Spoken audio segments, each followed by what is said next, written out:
Why didn't anyone tell me it was going to be so hard to make friends after college? I literally sit down all day. It's absolutely soul crushing. Don't be eating all that nasty junk food. Our metabolisms are slowing down, people. We're getting older post-grad life. Especially for those of you who have graduated with student debt, you certainly don't want to be spending more than you make. Hey there, my name is Hannah and you should definitely stick around and subscribe because I upload new health and lifestyle videos every single week. In today's video, I am going to be going over some awesome post-grad tips that will help you navigate your life after college or even just in your early 20s. Life after college can be super tough because let's face it, most of us weren't really prepared for that in school. But to kick it right off, my favorite topic of all of these three as of lately is finances. This one is so huge. It's so important to manage your finances and learn how to budget just so you can be financially secure and not have to worry. You can set yourself up for the future, and this is the stuff I have had to do my own research on, so I want to give you guys some of my top tips. I want to start off with 4 things that are like my baseline for all things finances, and those are: don't spend more than you make,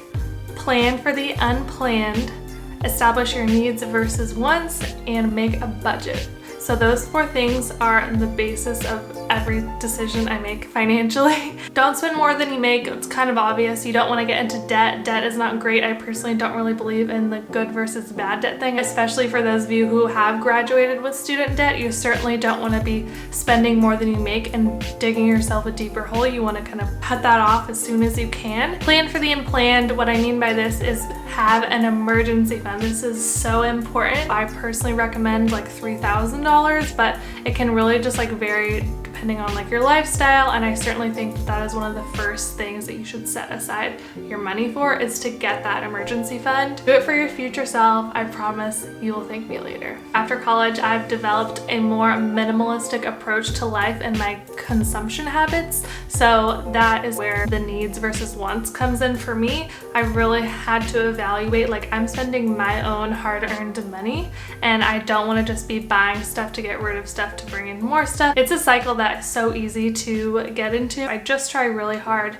to make purchases that are very intentional. Back to number 4, budgeting.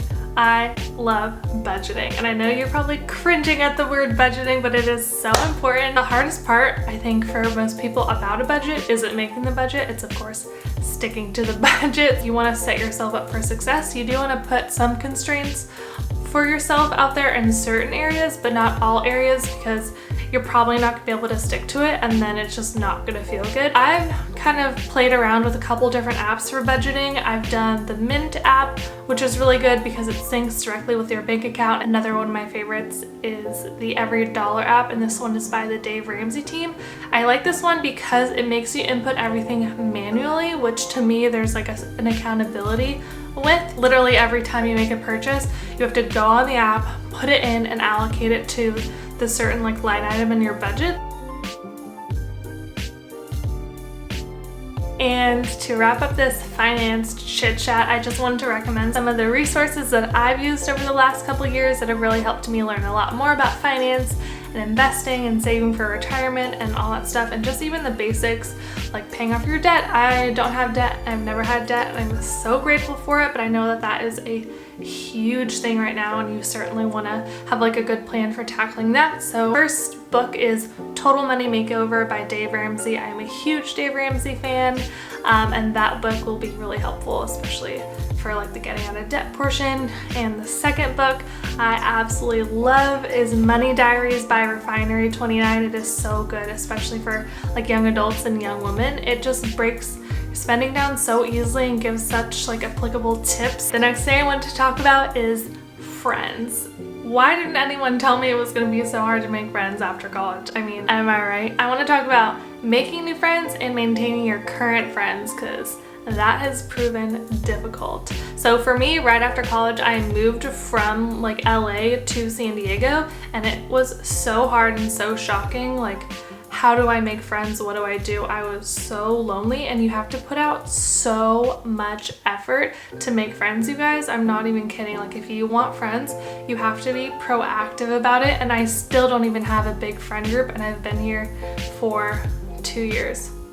Oh my gosh, this whole video I've been saying 1 year post-grad. I'm definitely 2 years post-grad.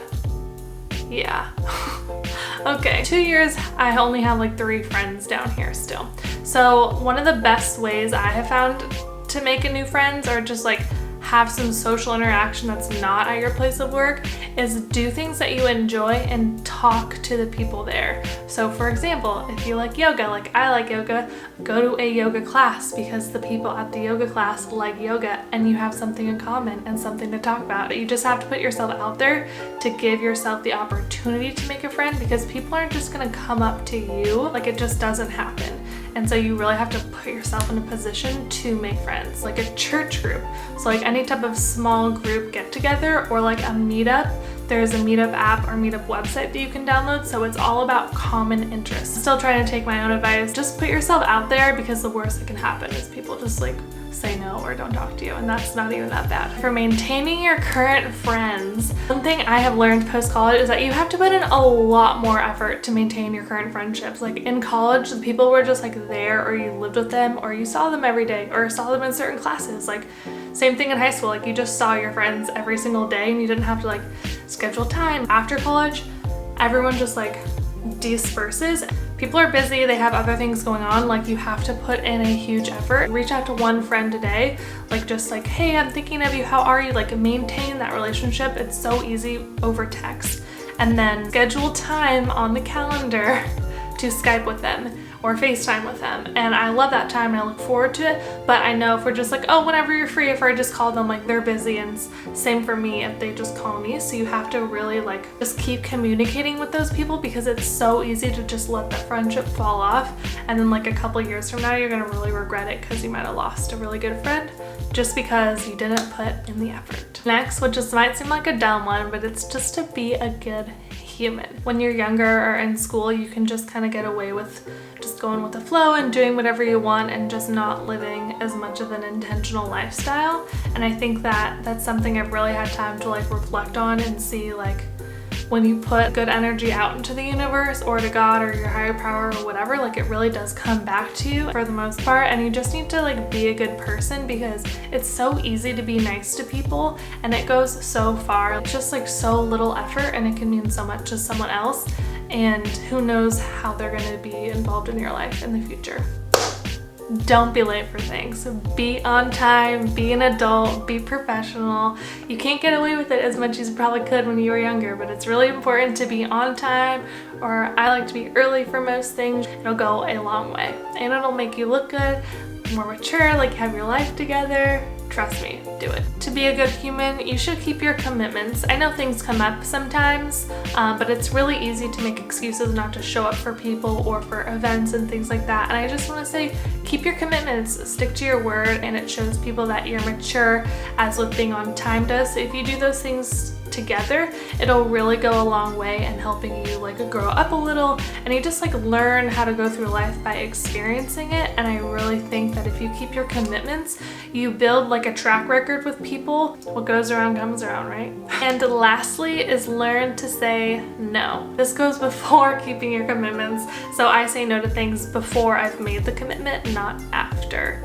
So I have a tendency to spread myself too thin and to say yes to too many things. I've really had to practice saying no to things that don't serve me and my values. I want to do things to help other people, of course, but I don't want to overserve and overgive, because I need to be filled up at the end of the day. And if I'm not filled up, I can't do my job and I can't serve others as well. And last but certainly not least is stay on top of your health. I didn't know anything about insurance. I didn't know how it worked. I'm embarrassed to say my mom was making my doctor's appointments while I was in college. Like, I put all that stuff off just because I didn't want to put in the time to do it. It's so easy to make your appointments. It only gets easier to make those calls and find a doctor and things like that once you do it. So it's just something to stay on top of and educate yourself with. Get adequate sleep. Pulling all-nighters is not a thing in the adult world, or at least I don't think it should be, especially if you have a 9-to-5 job. You really want to get enough sleep. Sleep is so important to your health. And of course, I'm obsessed with eating healthy, so certainly eat healthy. Don't be eating all that nasty junk food. Our metabolisms are slowing down, people. We're getting older, post-grad life, we're aging. You don't want to be eating all that bad food. It won't make you feel good, and it might not make you look good. That was horrible. I don't think I'm gonna put that in. Exercise. I cannot emphasize exercise enough. All of these are so important. Can you tell I'm passionate about health? I have a 9-to-5 job. I literally sit down all day. It's absolutely soul crushing. But I exercise almost every single day because of that, to counteract all the sitting, and it has done wonders for my mental health. Like, I could care less how it makes my body look physically. You'll just feel so much better if you stay active. I think that now when we're younger and we have more energy, it would just be better to get ourselves in that habit because it'll only benefit you in the long run. And finally, stay on top of your mental health. This is something that I've started really exploring lately. I think it's really important and often overlooked to take care of your mental health. And I've certainly had my own share of anxiety. I've just really learned that it's okay when those things aren't okay, and it's really important that you are honest with yourself about that when you're feeling those things, and that way you can seek the help that you need, whether it's just things that you can do in your own lifestyle, like ways you can make adjustments to make yourself feel better, or if you need to see a therapist, which is certainly not a bad thing. It's not a bad thing at all. Try to stay on top of your mental health and just kind of always keep yourself in check, and just be aware and don't be afraid to seek help when you need it. So this doesn't really tie in with all the other sections, but I did just want to say that it's so important to keep learning and to be resourceful. This has been huge for me because I've really missed the learning aspect. We are in school our whole lives, and then all of a sudden we're just like working and the learning kind of stops. We're learning work-related stuff, but it's different.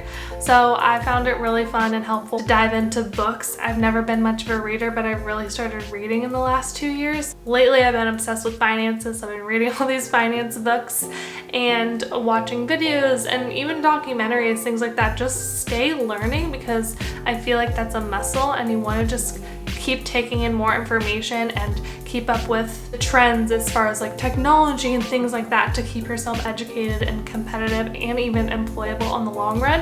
And you can also even find a mentor. That's certainly a great resource. You can find one at your church or through your work, or just networking. Stay learning, you guys. Hashtag stay learning. And that is going to do it for this video, everyone, on how to navigate post-grad life and how to adult. I hope that you learned something new from this video, or at least got one little nugget of knowledge from me. I hope that you will subscribe today and give this video a thumbs up if you liked it, and I will see you in the next one. Bye!